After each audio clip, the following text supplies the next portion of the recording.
The Trump administration is looking to cut government funding, and some Catholic aid groups are bracing for massive budget shortages. Joining me with some insights is the president of the Lapanto Institute, Michael Hichborn. Michael, thanks for being here.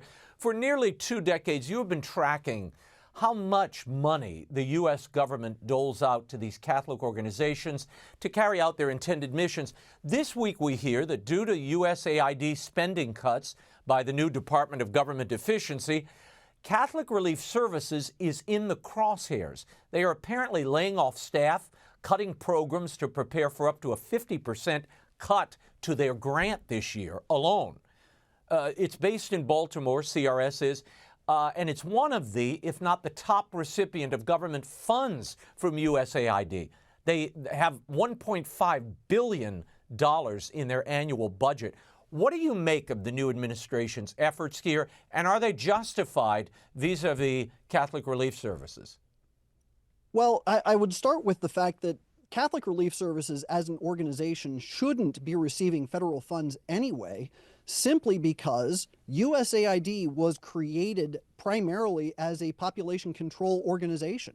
In 1961, when it was created under the John F. Kennedy administration, and then later as it was developed under Richard Nixon, its primary purpose is population reduction. So every program that it institutes through USAID is predicated on the idea of reducing populations. So Catholic Relief Services never should have been receiving this money to begin with. Michael, are the use of these funds dictated to CRS by the U.S. government, by USAID, or is the funding used at their discretion for their worldwide programs? So whenever somebody applies for a grant, what they are applying for is to participate or to control a program already instituted by USAID. So it's not that USAID is giving them money in order to, drill wells or to put out malaria nets and that kind of thing. USAID is saying, we have a program that we want you to implement. And when you implement the program, here are some partners that you can work with, and these are the parameters that we have in mind. So they're really an extension of the government. It's like a proxy or an avatar for the federal government, and they happily take the funds. So if these monies are pre-earmarked for certain programs, what is the end goal of the benefactor in giving to groups like Catholic Relief Services and Catholic Charities and Lutheran Family Services? I mean, these are massive grants. We're talking billions of dollars here.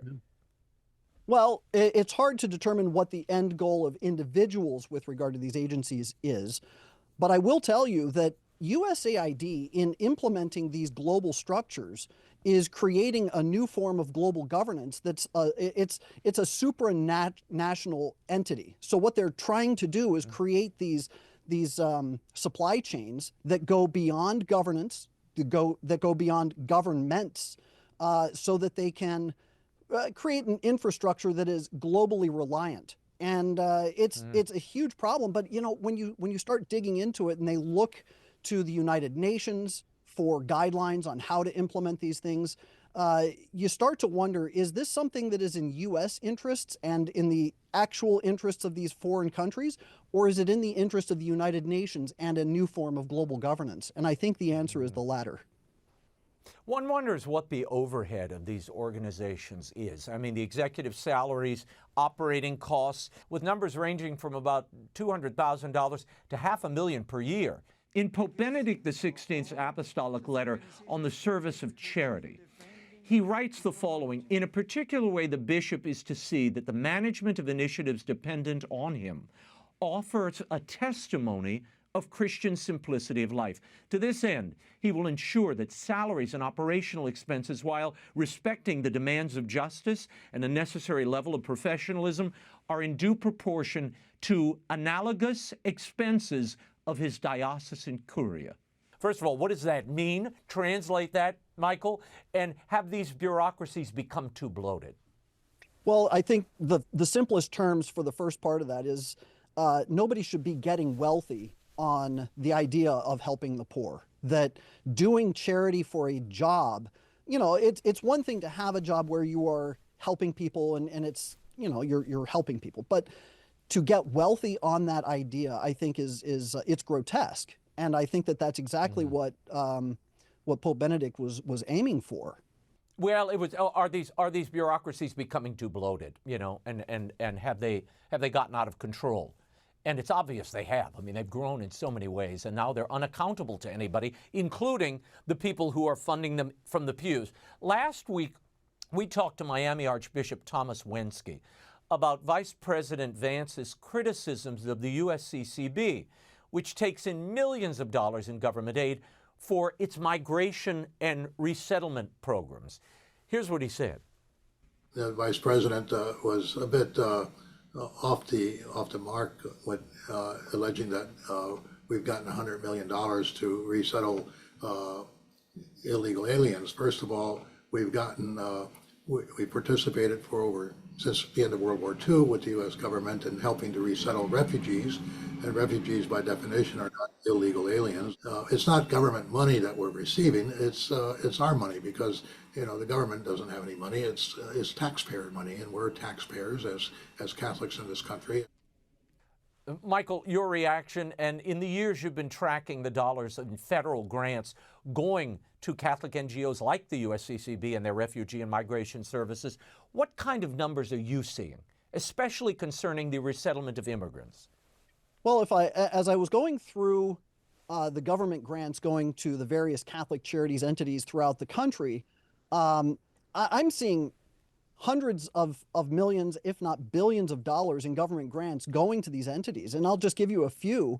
The Catholic Charities of Fort Worth, for instance, in just last year received $128.7 million in government grants. And that accounted, by the way, for 92% of the overall revenue of Catholic Charities of Fort Worth, which makes it almost entirely a government entity. And I'm finding 125 million, which is 72% for the Catholic Charities of Chicago, and I could go on, but these numbers are staggering, and it makes them a government entity, not a Catholic entity. Well, and see, Michael, people don't understand this. They hear the bishops, are resettling migrants. It's actually every diocesan office in addition to the bureaucracy in Washington. It's an enormous network, and therefore I realize I sympathize with you, because we've been trying to track down these dollars. It's hard to track them all down because you've got so many entities receiving government funds all the time. Right. Well, it gets even more difficult because as you start to read the actual numbers and the grants that they were given the money for, it says things like refugee resettlement or assistance to migrants. But what does that mean? There's no itemized list. There's no actual accounting sheet that says how the money was used, what percentage was used to pay salaries, how many employees. There's nothing like that. So it's a very difficult system to untangle. It's like a giant Gordian knot. Before I let you go, react, if you will, to what Archbishop Wensky said there about they don't resettle any illegal immigrants. These are all refugees, as denoted by the government. Is that true? Well,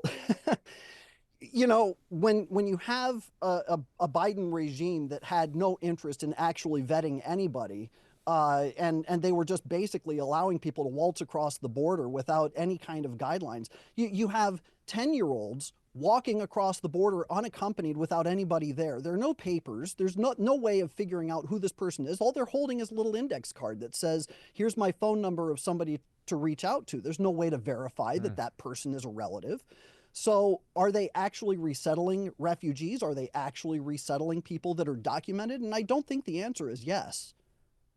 Yeah, well, I can tell you, and this is, again, anecdotal, but I was doing a story down in at the Rio Grande. At 3 o'clock in the morning, the cartels brought people by the boatloads across.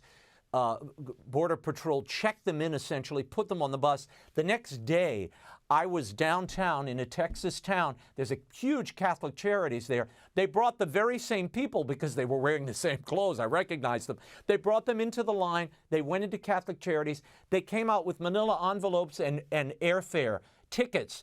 And I saw them that day at the airport on a flight to New York with me. So I'm certain none of those people, A, were vetted, and B, were refugees. These were the people I saw brought into the country the night before with really no papers and no one vouching for them.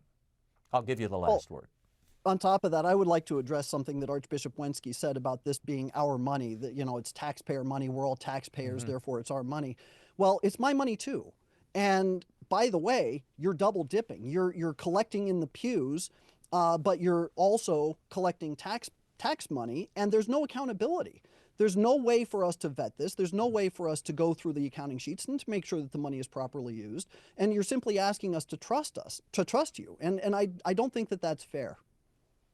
Now, again, it's not unlike what you mentioned earlier.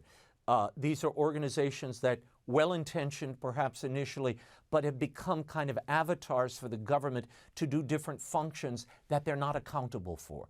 And that's a bad thing, particularly in the name of the church when nobody's watching the store. Michael Hichborn, we'll leave it there. Thank you for the time. We'll check in again soon. Thanks so much.